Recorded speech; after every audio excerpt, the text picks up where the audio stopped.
Bon midi à tous, soyez les bienvenus. Nous sommes lundi 26 janvier. Mon nom est Jean-Pierre Dussault, en direct de Québec. Très heureux de vous retrouver pour cet autre lunch immobilier où est-ce que le club vous apporte beaucoup de valeur, beaucoup de contenu, comme à chaque semaine. Et on a un très, très beau sujet ce midi.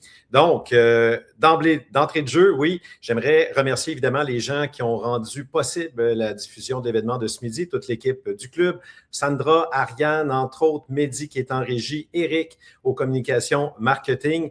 Donc, on est très heureux que vous preniez votre lunch avec nous ce midi. Donc, à l'occasion de notre 219e lunch immobilier du CIIQ, nous recevons les gens de la Corporation des propriétaires immobiliers du Québec, la Corpic, pour nous présenter les nouveaux critères de fixation de loyer applicables en 2026 destinés aux propriétaires et investisseurs immobiliers. Donc, à vous tous et toutes, un lunch immobilier clair, informatif pour bien comprendre les règles en vigueur en 2026. Donc, préparez vos questions, joignez-vous à la discussion dans le chat. On va être évidemment très intéressé de recevoir vos questions. On va tenter d'y répondre. Il y a beaucoup de folklore, beaucoup de croyances reliées à ce que le TAL nous communique en janvier. On va démystifier ça ce midi. Donc, pour mettre la table, la Corpic estime souvent que les taux du TAL ne reflètent pas suffisamment l'augmentation des coûts de gestion, les taxes, assurances, entretien pour les propriétaires. Pour en discuter et répondre à vos questions, nous vous présentons nos invités, soit Maître Sophie Salalé, notaire, directrice du service conseil et formation, ainsi que M. Éric Sansouci, président du conseil d'administration et porte-parole de la Corpic. Bonjour à vous deux, soyez les bienvenus. Merci, bonjour. Merci de recevoir. Content de vous voir. Donc, pour les gens qui ne vous connaissent pas, Sophie, est-ce que tu aimerais, je me permets de te tutoyer, on s'est côtoyé dans quelques moments. Est-ce que tu aimerais te présenter ton rôle, tes fonctions à la Corpic? Oui, certainement. Bonjour tout le monde. Merci d'être là aujourd'hui avec nous. Effectivement, moi, je suis directrice service conseil formation. Donc, je dirige une équipe où on est là au niveau du service conseil. Donc, c'est les gens qui accompagnent nos membres à tous les jours. Donc, les propriétaires qui vivent des situations très variés là, avec leurs locataires, que ce soit un problème de communication, que ce soit un problème de non-paiement, que ce soit lié justement à l'augmentation de loyer, comment ça marche. C'est mon équipe qui allons répondre aux gens au jour le jour. Donc, on est là au téléphone à leur donner vraiment les meilleures pratiques de gestion qui suivent aussi les procédures réglementaires. Puis effectivement, on va aussi avoir un volet de formation, d'événements, de rédaction d'articles. Donc, le but, c'est vraiment de venir propager les meilleures pratiques possibles sur le marché. Excellent. Merci beaucoup d'être là. Et on a Éric Sansouci, le porte-parole, entre autres, de la Corpic, qui est aussi investisseur immobilier, hein, des gens de terrain qui sont à la Corpic. J'ai eu l'occasion de te côtoyer aussi lors des semaines de l'Esprit millionnaire du club. Éric, salut. Salut, merci de nous recevoir, Jean-Pierre. Écoute, petite précision, je ne suis plus le président du conseil d'administration. Si je ne veux pas perdre ma job de porte-parole, je suis venu de le souligner tout de suite. Alors, ben oui, comme plusieurs d'entre vous, je suis propriétaire d'une centaine de logements à Montréal. J'en fais la gestion au quotidien.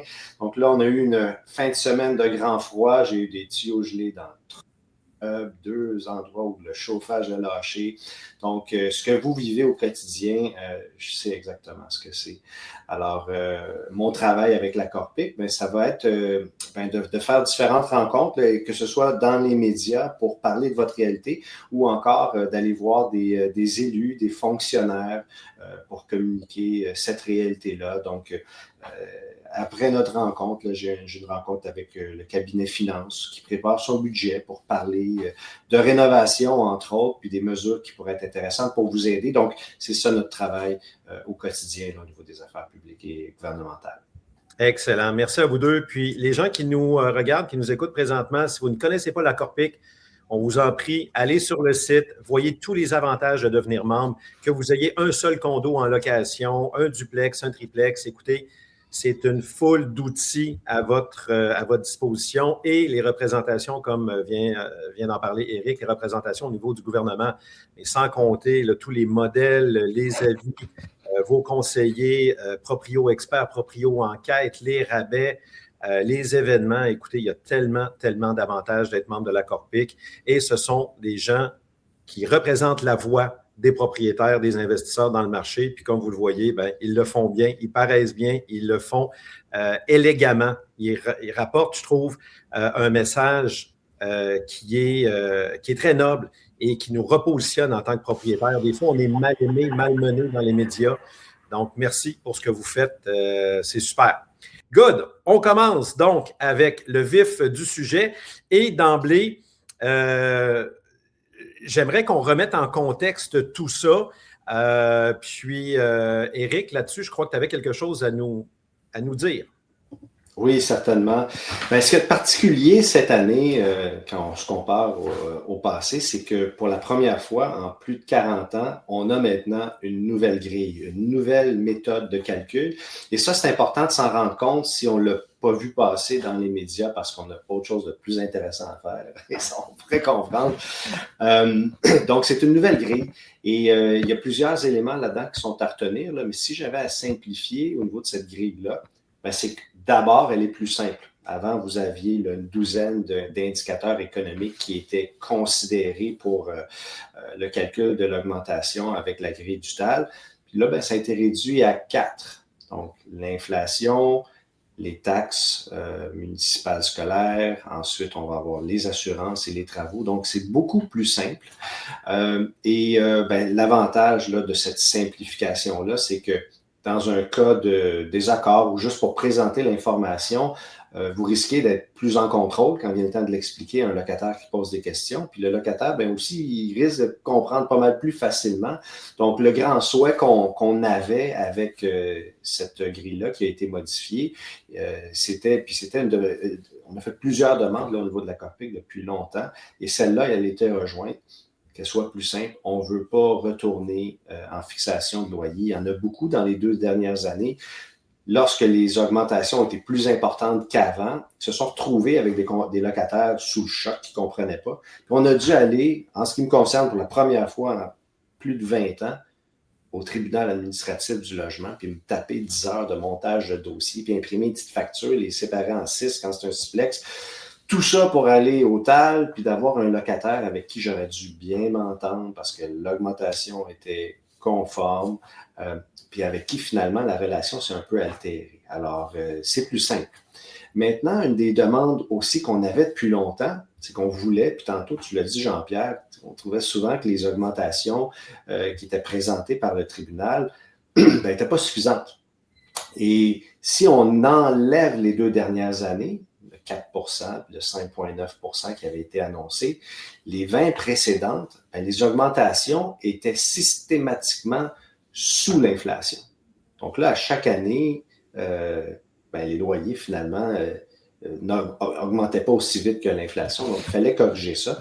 Alors, une des premières modifications qu'on a, en fait, la première, la plus importante, c'est que là, le taux de base, celui qui va être utilisé comme cette année, 3,1 ben, c'est les 3 dernières années d'inflation qui vont avoir été mises en moyenne pour donner ça.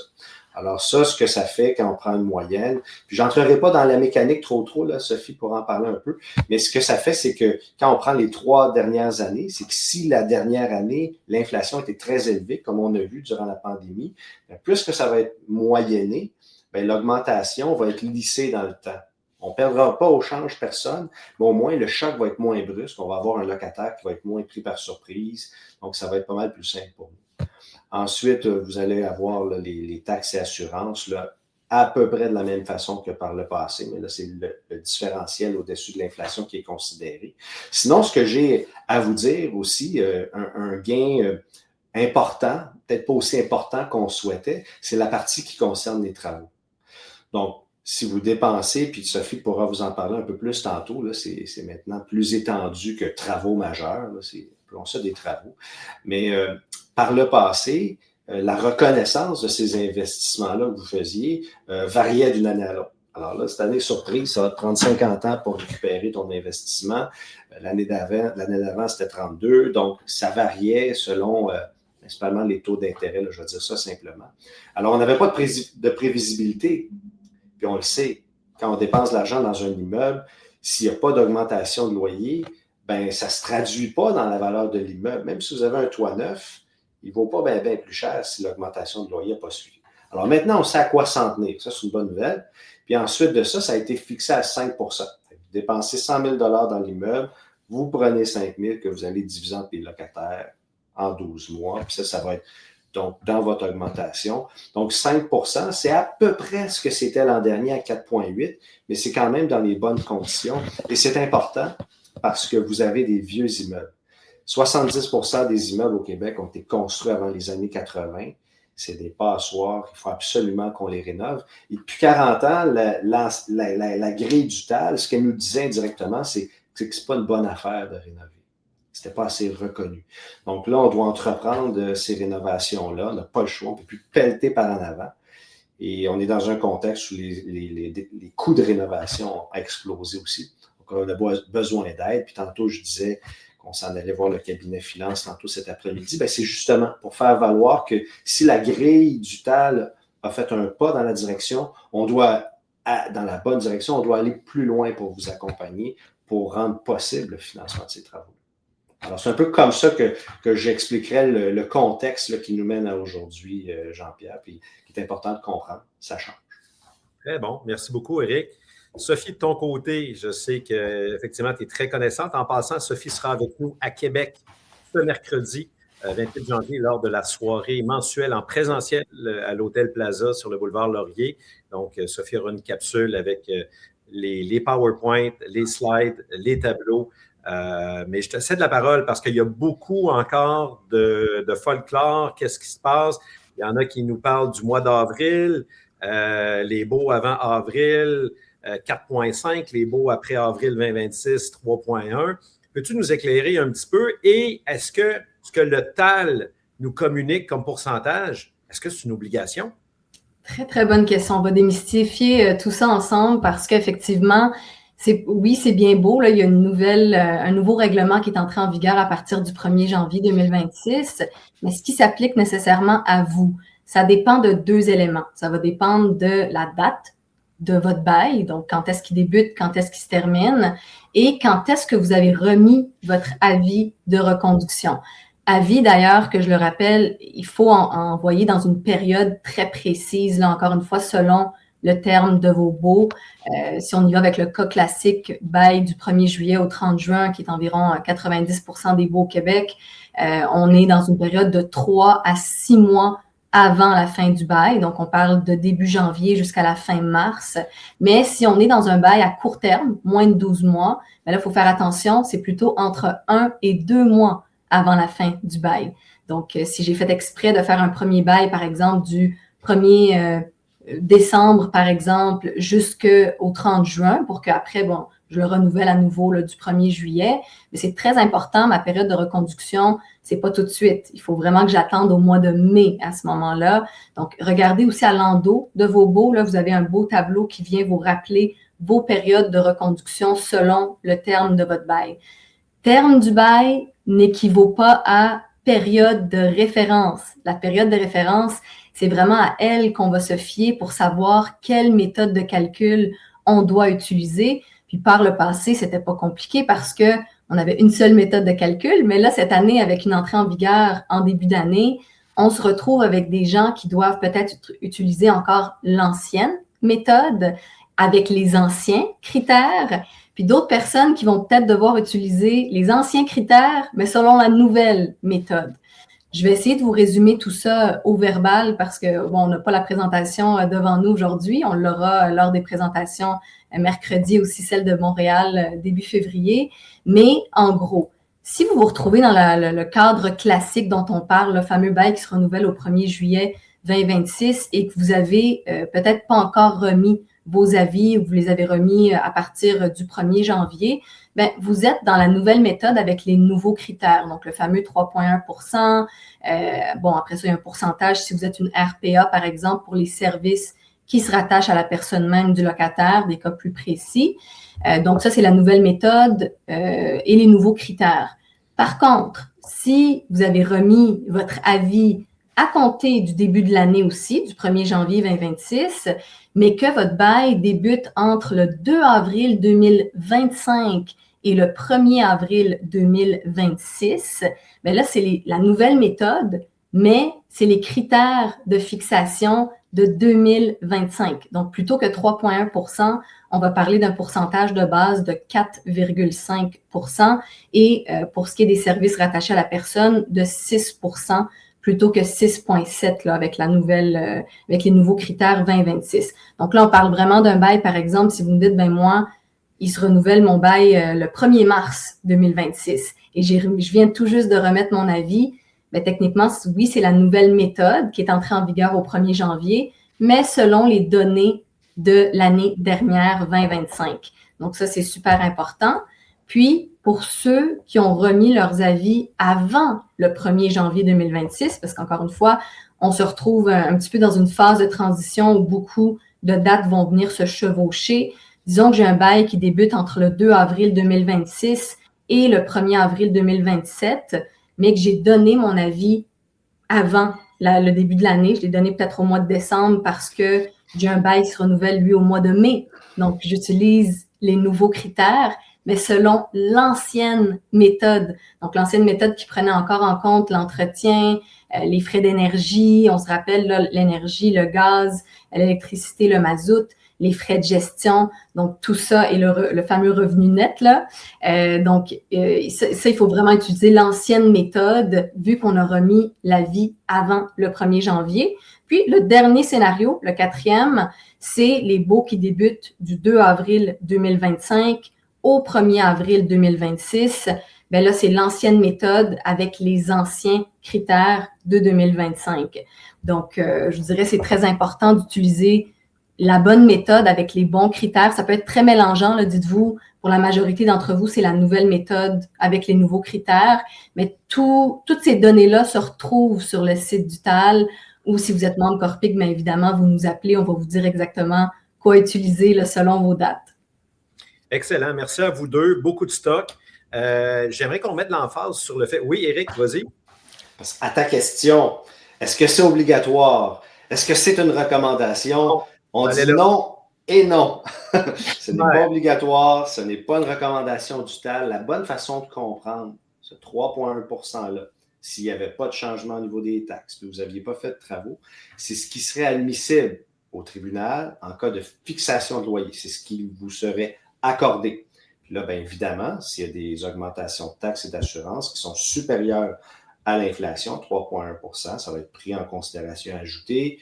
Et ensuite, vos travaux aussi. Donc, c'est vraiment important de le comprendre. Ça, c'est pas obligatoire. Puis ce n'est pas une recommandation. C'est ce qui est admissible si c'est le tribunal qui décide. Excellent. Puis ensuite, il y a une question de négociation, il y a une question de jugement. On en parlait hors d'onde tous les trois tout à l'heure. Vous êtes dans un marché où le taux d'inoccupation est assez élevé, plus dur à relouer. Vous avez loué l'an passé et vous avez profité là, du maximum d'augmentation. Votre logement est considéré loué au marché. À vous de voir jusqu'où vous voulez pousser le bouchon cette année. Est-ce que vous allez avoir de la difficulté à relouer au même prix? Et c'est là qu'on s'ajuste, les amis. C'est là que notre jugement et notre connaissance du secteur, qui est un aspect sur lequel on met beaucoup d'emphase au club d'investisseurs, connaissez vos secteurs. Parce que votre 3,5 ou votre 4,5, mettons, usagé, qui a été loué à 1425 dans un marché où il y a un taux d'inoccupation de quelques pourcents, peut-être 3%, c'est plus qu'avant. Bien, allez-vous être capable de le relouer au même prix? Donc, on fait attention. Il y a toujours une question. Et au même titre, un logement plus bas, vous avez fait des travaux, il y a eu des améliorations, que ce soit sur l'immeuble ou dans le logement, bien, allez chercher le maximum d'augmentation dans ce contexte-là. Donc, voilà. Il y a pour supporter ça, Jean-Pierre, rapidement, c'est très terrain, puis ceux qui ont reloué le savent. Ce qui vient supporter ça, peut-être de mon côté, la SCHL a été très claire. Hein? Il y a moins de demandes avec les révisions sur les seuils d'immigration. La démographie progresse moins vite. Et on a eu la dernière année, l'année où il y a eu le plus de nouvelles unités là, qui ont été construites. Donc, on est dans un contexte différent. Alors, soyons prudents. OK. Puis peut-être je reviens sur l'outil de calcul en ligne sur le site du TAL. Simplement aller sur le site Tribunal administratif du logement. Il y a un outil, c'est une grille de calcul qui est quand même claire, qui est quand même bien faite. Où est-ce qu'on rentre nos dépenses? Ayez toutes vos dépenses à portée de main et qui va calculer un pourcentage et qui va le calculer aussi en dollars, ce à quoi vous avez droit. Est-ce qu'il y a encore un outil de calcul sur le site de la Corpic? Oui, absolument. Il est en ligne. Il est actuellement en ligne en format Excel. Donc, plusieurs de nos membres aimaient beaucoup là, justement le format Excel. On peut venir facilement rajouter plusieurs dépenses en même temps. Visuellement, ça leur permet aussi de l'imprimer plus facilement, le transmettre à leurs locataires au besoin. Donc oui, il est disponible pour tout le monde en ligne. Là, les gens vont nous dire, ben là, vous avez 2 formulaires de calcul, c'est mélangeant, qu'est-ce qu'on fait? C'est le même, en fait, c'est qu'auparavant, la Corpic avait une colonne avec ses recommandations, mais là, vu que l'outil, comme Éric l'expliquait tantôt, a été simplifié, puis qu'on se base maintenant sur une moyenne mobile de 3 ans, donc qui vise à lisser et à rendre le tout beaucoup plus simple. Il n'y a plus justement de données qui diffèrent. Donc, c'est vraiment les mêmes pourcentages qui se retrouvent autant dans notre outil que celui du TAL. Donc, les deux devraient vous donner les mêmes résultats d'augmentation. Excellent, excellent. On a une question, entre autres, de Christian Guillemette, qu'on salue, qui est un ami proche du club. Des chambres à 12h20 pour Mehdi en régie, Christian Guillemette. Des chambres en location au mois, quelles seraient les règles pour augmentation? Quand puis-je augmenter et quelles sont les règles spécifiques à prendre en compte? Merci. Donc, d'emblée, on est sur un bail en bas de 12 mois. Sophie, est-ce que tu veux y aller là-dessus? Ben oui, absolument, parce qu'en plus, le bail d'une chambre, c'est encore plus particulier qu'un bail par rapport à une durée là, quelconque. Donc, je le rappelle, bail de 12 mois ou plus, on est entre 3 et 6 mois avant la fin du terme. C'est très important, peu importe quand vous vous retrouvez dans l'année, entre 3 à 6 mois d'avance. Le bail de moins de 12 mois, là, on est entre 1 et 2 mois avant la fin du terme. Très important. Puis aussi, si vous visez justement à reconduire pour une année complète, il faut le préciser dans un bail de moins de 12 mois. Sinon, ils vont se reconduire pour la même période plus courte qui avait été déterminée au départ. Contrairement à quand j'ai un bail de plus de 12 mois, là, il se reconduit automatiquement pour 12 mois maximum si je ne précise rien. Un bail à durée indéterminée, donc j'ai prévu le début mais pas la fin. On est entre 1 et 2 mois avant la proposition de modification. Donc, si je veux modifier au 1er juillet, encore une fois, je fais ça au mois de mai. Et pour le bail d'une chambre, on est entre 10 et 20 jours avant la fin du bail quand c'est un bail à durée fixe. Donc, disons que vous faites un bail au mois pour une chambre, bien, 10 et 20 jours avant, donc c'est très rapide, là, la petite période de reconduction. C'est là que je vais pouvoir envoyer mon avis avec un bail à durée fixe, donc 10 et 20 jours avant la fin du bail. Et si c'est à durée indéterminée, bien, c'est avant la modification proposée toujours. Donc, faites attention, assurez-vous aussi d'avoir un accusé-réception qui est ferme. Ça, je le dirai jamais assez. À toutes les années, on a des appels de personnes qui nous disent « Ah là, il m'a jamais répondu, moi j'assume que c'est accepté. » Attendez une minute, avez-vous votre accusé-réception? Ça, c'est très, très, très important. Oui, on parle de période de reconduction, mais il faut que le locataire reçoive votre avis de reconduction, c'est super important. Donc, nous, on propose ultimement d'utiliser des outils qui viennent vous simplifier la vie, comme notre outil de courriel certifié Pronotif. Si vous avez l'acceptation de la part de vos locataires de communiquer par courriel certifié, c'est fantastique. Vous allez avoir un rapport qui vous dit exactement quand est-ce que c'est reçu, quand est-ce que ça a été ouvert. Les gens qui utilisent aussi des logiciels de gestion comme Proprio Expert, l'outil de Pronotif est intégré à même Proprio Expert. Donc, vous avez tout vraiment qui se passe à la même place. Puis évidemment, il n'y a rien qui nous empêche, surtout si on a très peu de portes, qu'on veut avoir ce petit contact plus humain, d'y aller de porte à porte. On vous offre des modèles d'avis avec accusé-réception en main propre. Ça va vous permettre aussi d'aller voir l'état de vos logements, regarder s'il y a des petites choses à réparer prochainement, peut-être remettre le relevé 31, faire d'une pierre deux coups. Ils le veulent, ils l'attendent, le relevé 31. Donc, en échange, ils vous signent le petit accusé-réception. Et c'est là que le mois de délai qu'ils ont pour vous répondre débute. On entend parler souvent d'un 30 jours, mais légalement, c'est 1 mois. On le sait, puis il y a plusieurs mois dans l'année, dont le mois de février, qui n'ont pas 30 jours ou parfois qu'il y en a plus. Donc, faites attention, c'est vraiment du quantième au quantième. Puis quand ils l'ont reçu, c'est là que ce délai-là va partir. Et ça inclut les fins de semaine, évidemment. Absolument. Donc, c'est vraiment tout inclus, le mois de délai, du quantième au quantième. Et quand ils vous auront répondu, si c'est un oui, j'accepte, tout est beau, excellent, la vie est belle. Si c'est je refuse et je quitte, ben à ce moment-là, c'est correct aussi. Vous allez devoir remettre en location votre logement. Mais si c'est la troisième option, qui est celle de dire, ben moi, je refuse la modification que tu me proposes, mais je reste. Donc, il y a une contestation.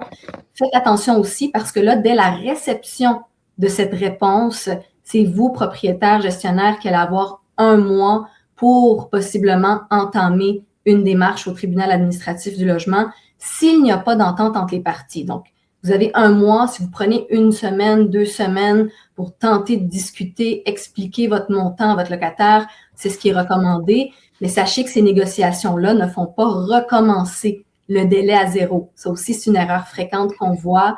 Méfiez-vous, vous ne voulez pas manquer ce délai-là parce que si vous le manquez, ben, c'est le même bail qui va se renouveler au même terme, au même loyer, aux mêmes conditions. Excellent. Merci beaucoup, Sophie. Éric, quelque chose à ajouter, quelque chose à dire par rapport à ça? Quoi dire après Sophie sur une question technique de la grille? Oui, je passe. C'est dur à coter. Comment fais-tu tes augmentations, Éric, de ton côté? Est-ce que tu vas les porter en personne pour jeter un coup d'œil au logement? De quelle façon tu fonctionnes? C'est sûr que cette année, on est dans un contexte particulier, comme on disait, puis particulièrement ceux qui sont au marché, puis que je serais inquiet de relouer au même montant, je vais les appeler, savoir comment ça va, s'ils sont contents, tout ça, puis je vais être très prudent là, au niveau des augmentations, donc il y aura cet appel-là. Sinon, ben moi, j'utilise Pronotif, hein. J'ai une centaine de locataires, c'est difficile pour moi d'aller voir tout le monde, donc je vais envoyer à travers Proprio Expert. Je vais produire toutes les augmentations, puis ensuite de ça, je vais les envoyer par Pronotif. Excellent outil qui permet de vraiment suivre l'ouverture, puis aussi là, d'obtenir là, la conformité là, de l'envoi officiel qui est reconnu là, par le TAL en cas de litige. Absolument. Faites attention, les amis, aux textos, à Messenger, à WhatsApp. On entend parler, puis je suis sûr qu'à la Corpic aussi, des litiges. Protégez-vous. Allez-y de façon plus sûre, officielle, accusé de réception, que ce soit en personne, que ce soit à travers Pronotif, Proprio Expert. Donc, faites les choses correctement. Tu sais, avec des actions moyennes viennent des résultats moyens aussi. Fait qu'après ça, soyez pas surpris que ça part en vrille et que ça devient tout croche. Faites les choses correctement. Protégez-vous, s'il vous plaît. J'apporterais même peut-être la petite précision comme quoi la poste recommandée avec signature, si elle n'est pas récupérée par votre locataire, ça ne vaut rien. Donc, elle va vous être retournée là, environ 2 semaines plus tard. Donc, faites attention à ça aussi. Dans les cas les plus litigieux, si vous avez un locataire peut-être qui est hors du pays, quelqu'un avec qui vous êtes en litige pour autre chose peut-être et qui refuse de vous signer quoi que ce soit, d'ouvrir vos courriels, à ce moment-là, le huissier de justice demeure là, l'option. Mais évidemment, on espère qu'on n'est pas dans ce contexte-là, mais faites attention d'avoir un accusé-réception qui est clair. Je vois d'ailleurs une question qui est pertinente au niveau du chat, comme quoi est-ce qu'on peut faire une modification au bail en même temps que l'augmentation de loyer. Puis ça, souvent, les gens, il y a de la confusion par rapport à ça. C'est que souvent, on l'appelle l'avis d'augmentation de loyer, mais techniquement, c'est un avis de reconduction. Puis oui, effectivement, on utilise cet avis-là pour venir indexer le loyer selon nos dépenses, mais on peut aussi venir modifier, ajouter, supprimer, modifier des conditions qu'on avait peut-être initialement inclus ou peut-être qu'on avait oublié d'inclure. Souvent, les gens vont oublier, par exemple, d'inclure l'obligation pour le locataire d'être assuré, par exemple, ou « Oups, je viens d'acheter, puis là, je me rends compte qu'il y a un des logements sur mes 3 où la personne a le droit de fumer, alors que c'est même pas un fumeur. » Mais j'aimerais ça le préciser au cas où il y a un transfert de bail, une cession éventuelle. Bien, oui, c'est le moment opportun légalement de venir modifier en même temps. Donc, il faut que tout se retrouve sur le même avis. Venez pas faire ça sur 2 avis séparés. C'est le premier avis à ce moment-là qui sera reçu, qui sera considéré comme le seul légal. Vous ne voulez pas manquer ni l'augmentation ni la modification. Puis c'est jamais une obligation. Je ne vais pas obliger mon locataire, je lui propose une modification qu'il a le droit d'accepter, décider de quitter ou de contester selon le cas. Très bon point. C'était la question à 12h27 de Luca Mamitiana. J'allais exactement là. Donc, merci Sophie. Allez-y progressivement aussi, les amis. Il y en a qui achètent l'immeuble. Ah, il m'a tout balancé dans l'augmentation. Ils n'ont plus le droit de parking, ils n'ont plus le droit de ci. Il y avait un locker, ci puis ça, je cancelle tout. Attention, attention, attention. Comme dit Sophie, les locataires ont des droits, bien sûr, et vérifier qu'est-ce qui est inscrit au bail également. Puis, allez-y progressivement. Hein. On veut toujours la meilleure relation possible. On ne veut pas mettre le feu aux poudres. Mais belle occasion et le prix et les conditions. Effectivement, une belle occasion de le faire une fois par année. Utilisez encore votre discernement. Excellent. Ça nous amène à 12h34. Ça file. Marc Côté en pose une bonne à 12h32. Il faut répondre à Marc. Allons-y. Excellent, Éric. Donc, avec la nouvelle façon de calculer l'augmentation, pourriez-vous donner plusieurs exemples autres que les changements de toiture ou fenêtres, réparation ou amélioration majeure? Qu'est-ce qu'on peut passer dans cette rubrique? Éric? Ben, je l'introduis, puis ensuite, Sophie, tu complètes là, avec la vérité pure et absolue. Alors, ça, c'est intéressant parce que lorsque le France-Hélène Duranceau a produit là, la première mouture de son règlement, c'était très restreint ce qui était applicable et admissible. Puis nous, on a vraiment voulu là, que ce soit élargi pour pas que ça amène l'effet pervers de ouais, ben là, si l'entretien n'est pas couvert, ben pourquoi je referais mes joints de briques? Je vais attendre que le mur tombe à terre, puis je vais passer ça dans les travaux majeurs. Donc, pour éviter ça, pour encourager l'intelligence de prendre soin de son immeuble, ça a été élargi et il y a dans le règlement l'annexe 1 qui vient vraiment détailler d'une façon non exhaustive, puis je laisserai Sophie préciser ce que ça veut dire, ça aussi, non exhaustif, les travaux qui seraient admissibles. Oui, donc si je repasse là, juste en gros, parce qu'on l'a dit, mais on l'a dit un peu implicitement, mais tacitement, là, on parlait avant de 12-13 critères. Là, maintenant, on parle du pourcentage de base qui est à 3,1 %.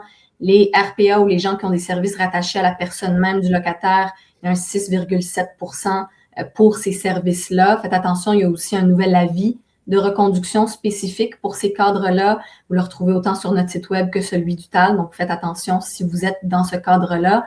La variation des taxes assurance. Assurance, on parle assurance incendie et responsabilité. Donc, si vous êtes capable d'aller faire décortiquer là, votre police d'assurance, c'est super. Mais ultimement, c'est uniquement s'il y a une augmentation qui est plus élevée que le 3,1 % de base cette année que cette variation-là sera prise en compte. Donc, le manque à gagner, c'est lui qui va être divisé là, par 12 et divisé au prorata de vos logements. Et là, effectivement, en plus, si vous avez fait des réparations, améliorations à vos immeubles ou à vos logements spécifiques.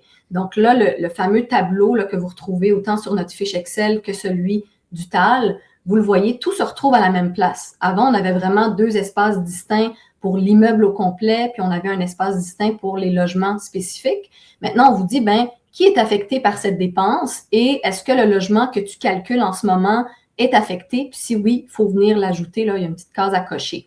Donc, ultimement, oui, comme Éric le précise, il y a une annexe qui est dans le règlement. Je vous invite vraiment à aller la lire. Il y a plein d'exemples qui sont donnés dans cette annexe-là. On parle effectivement de l'intégrité physique du bâtiment. Donc oui, la toiture, la façade, etc. Mais de façon beaucoup plus large que ce qu'on avait auparavant, parce que là, on parlait vraiment de réfaction. Il fallait que je refasse ma toiture au complet, par exemple, alors que là, on parle de réparation de barreaux d'eau. Donc, on voit qu'il y a quand même un bel élargissement. Puis, comme on le dit, ce n'est pas exhaustif. Donc, il se laisse une marge, une certaine flexibilité au niveau du TAL lorsqu'il y aura des fixations pour aller déterminer est-ce qu'il s'agit réellement d'une dépense qui n'est pas très fréquente. Donc, effectivement, tout ce qui était dans l'entretien pur et dur au jour le jour, l'entretien courant, lui qui était une dépense d'exploitation, ne fait plus partie du calculateur dans une donnée séparée puisqu'il fait partie de l'IPC global. Même chose pour les gens qui payent l'énergie. Les gens vont nous dire, moi, je chauffe mes logements.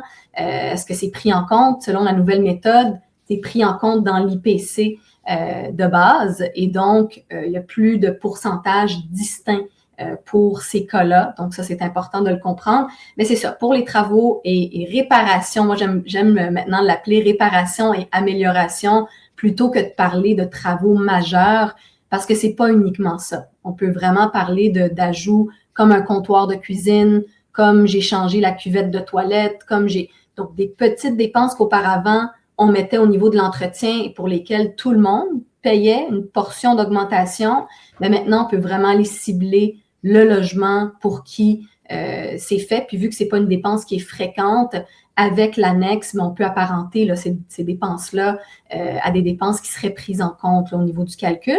Le seul autre élément à prendre en compte, si on a encore une fois des dépenses en ce sens-là, bien, c'est la mise en place d'un nouveau service, d'une dépendance ou d'un accessoire. Donc là, on pense vraiment à l'installation, par exemple, d'Internet dans l'immeuble, des bornes. On peut penser, par exemple, l'exemple que le TAL a donné beaucoup, c'est une piscine. Donc, pour eux, tout ce qui est, par exemple, si j'ai des frais pour un sauveteur, là, on parlerait vraiment d'un plus gros immeuble, mais ça peut être aussi les frais d'ouverture, de fermeture de la piscine. Mais cette dépense-là irait au niveau du calcul pour la mise en place d'un nouveau service. Donc, il y a quelqu'un, Marc Côté, qui nous demande où est-ce que je la retrouve, cette annexe 1. C'est une très bonne question. Elle se retrouve dans le règlement sur les critères de fixation. Si je vous donne un chemin plus rapide, là, quand vous allez dans l'outil de calcul, si vous passez votre souris dans le fond ou même dans la note au niveau de nos notes informatives pour les améliorations, on vous a mis le lien direct vers le règlement, puis elle est vraiment au bas du règlement. Là, si je vous montre mon document ici, là, on a le règlement, puis éventuellement, vous allez voir l'annexe qui apparaît. Donc, vous allez pouvoir aller la lire. Moi, j'invite vraiment tous à la lire au moins un premier passage là, avant de faire vos calculs une première fois. C'est très intéressant. Excellent. Beaucoup de stock. Le temps file, les amis. 12h40. Vitement, Éric.